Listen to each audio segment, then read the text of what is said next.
Break के बाद स्वागत है आपका। बाढ़ से प्रदेश के अब भी कई शहर और गांव बदहाल हैं। प्रशासन बाढ़ प्रभावितों तक पहुंचने की हर संभव कोशिश कर रहा है, लेकिन पीड़ितों का पलायन रुकने का नाम नहीं ले रहा है। लोगों के खेत डूबे हैं, कहीं हाईवे पर पानी जमा हो गया है।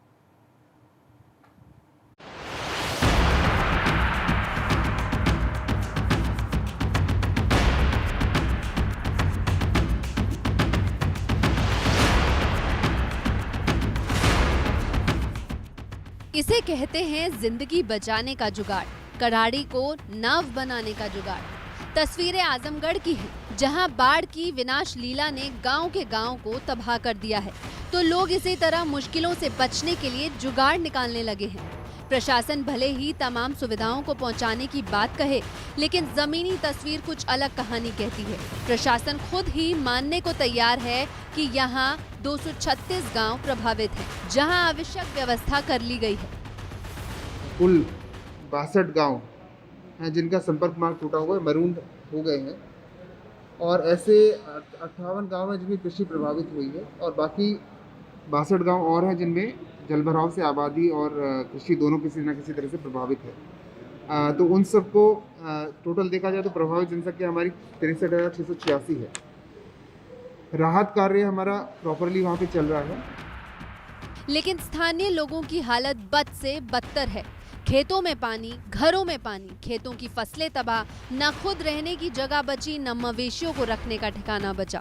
घाघरा नदी में आई बाढ़ हर साल बर्बादी की यही कहानी सुनाती है।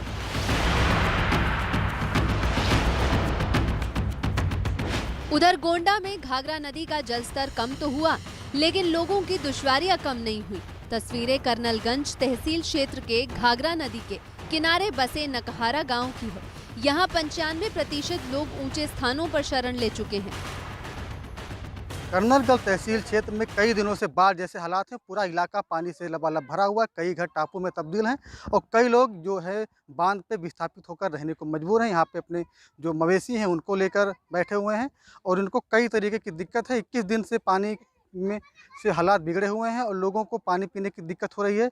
जो जिला प्रशासन लगातार दावा कर रहा है कि इनको राशन किट व अन्य जरूरी सुविधाएँ मिल रही है, लेकिन इनके साथ जो हमारे साथ हैं इनसे बात करने की कोशिश करेंगे कि आखिर इनको कितनी सुविधाएं मिल पाई, पानी पीने क्या दिक्कत हो रहा है, क्या क्या मिल पाया। पानी साहब एक मैंने 20 दिन लगभग हो गया है बाढ़ से, वो बाढ़ से यहाँ तक कभी कोई नहीं जो पाता है तो इसी में के पी लेता है। घर से ला पाता है, कहूँ नलका खाली है तो वहाँ से जो है लाता है तो वो पीता है।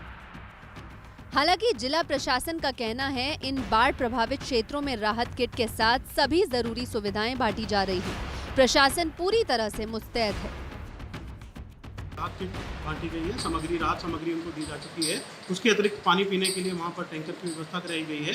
सभी का मेडिकल परीक्षण कराया जा रहा है। पशुओं की भी जांच कराई जा रही है। वहाँ पर मेडिकल और पशु चिकित्सा अधिकारी के माध्यम से टीम हमारी तैनात है जो उनकी जाँच कर रही हैं। क्लोरीन की टैबलेट वहाँ पर दी जा रही है। पानी को उबाल कर और क्लोरीन की टैबलेट डाल के उनको पीने की सलाह दी गई है।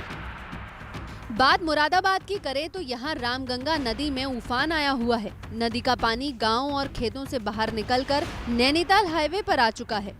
हाईवे से गुजरने वाले वाहनों को काफी दिक्कतों का सामना करना पड़ रहा है। लोग जान जोखिम में डालकर बाढ़ के पानी से होकर गुजर रहे हैं। बाढ़ का पानी रामगंगा नदी के किनारे के गाँवों और बस्तियों में भी घुस आया है। और ये तस्वीर चंबल की है। यहाँ का जलस्तर बढ़ने से नदी किनारे के गांवों में लोगों की धड़कनें तेज होने लगी हैं। ऐसा इसलिए क्योंकि राजस्थान में भारी बारिश के बाद कोटा बैराज और मध्य प्रदेश की पार्वती नदी बांध से कुल 350 लाख क्यूसेक पानी छोड़े जाने के बाद चंबल का ये हाल हो गया है। बढ़ते जलस्तर को देखते हुए फिलहाल प्रशासन अलर्ट पर है। Bureau report, ABP Ganga. और नीरज मिश्रा हत्याकांड से जुड़ी बड़ी खबर, अपराधियों की बेल कैंसिल कराने की प्रक्रिया शुरू हो गई है। सूत्रों के हवाले से बड़ी खबर मिल रही है। राज्य सरकार ने एसपी कन्नौज को आदेश दिए हैं। जमानत पर चल रहे हत्याकांड के आरोपी 6 लोगों के खिलाफ मुकदमा दर्ज हुआ था। सभी को आजीवन कारावास की सजा सुनाई गई थी। फिलहाल सभी आरोपी जमानत पर हैं और अब जो जानकारी मिल रही है उसके मुताबिक ये जो सभी अपराधी हैं जो जेल से बाहर हैं, इनकी बेल अब कैंसिल की जाएगी, यानी इनकी जमानत अब खत्म की जाएगी। फिर से इन्हें जेल जाना होगा।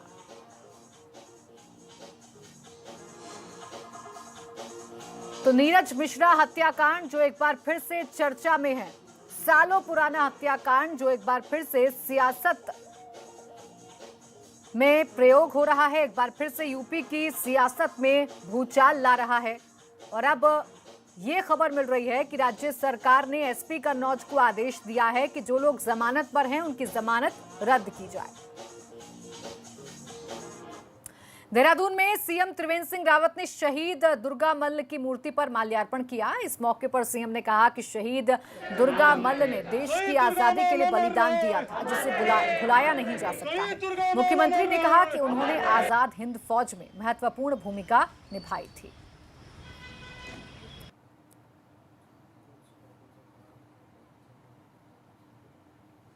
इन दिनों उत्तराखंड की सियासत में आम आदमी पार्टी का नाम भी तैर रहा है। इस पर नेता प्रतिपक्ष इंदिरा हृदयेश का कहना है कि आम आदमी पार्टी उत्तराखंड में अपने सपने बुनने का प्रयास कर रही है, लेकिन कभी एक दिन में कोई अपना घर नहीं बना लेता है। देखिए, सबसे बड़ा मुद्दा कोरोना काल में होने जा रहा है वो है बेरोजगारी। तमाम लोग, अमेरिका जैसे देश में 10 करोड़ लोग बेरोजगार हैं, हिंदुस्तानी जैसे देश में भी 2-3 करोड़ तो अब तक बेरोजगार हो चुके हैं। फैक्ट्रियों से हटा दिए गए, प्राइवेट संस्थाओं से हटा दिए गए, मार्च अप्रैल मई जून की तनख्वाह नहीं मिली है। अब बेरोजगारी है तो बेरोजगारी से भुखमरी है, तो इससे बुरी स्थिति। बागेश्वर में नेशनल हाईवे 309 पर एक कैंटर अनियंत्रित होकर खाई में जा गिरा। बताया जा रहा है कि कैंटर हल्द्वानी से बागेश्वर वापस आ रहा था। इस हादसे में एक शख्स की मौत हो गई। गंभीर रूप से घायल ड्राइवर को 108 एम्बुलेंस से अस्पताल पहुंचाया गया। तो तस्वीरें आपको दिखा रहे हैं, खाई में अनियंत्रित होकर ये कैंटर गिर गया। इस हादसे में एक शख्स की मौत भी हो गई।